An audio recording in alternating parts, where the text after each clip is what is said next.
ตรงนี้ก็จะเป็นบริเวณที่เขาเล่นเจ็ตสกีนะครับนะเจ็ตสกีหาดละไม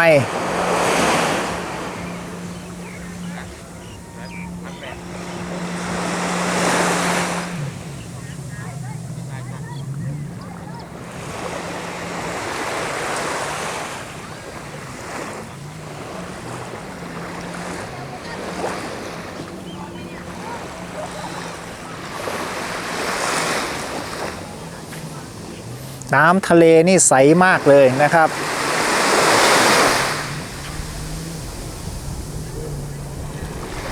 เป็นชายหาดที่กว้างมากเลยนะก็ยังคงรักษาความเป็นธรรมชาติไปได้อยู่หาดละไม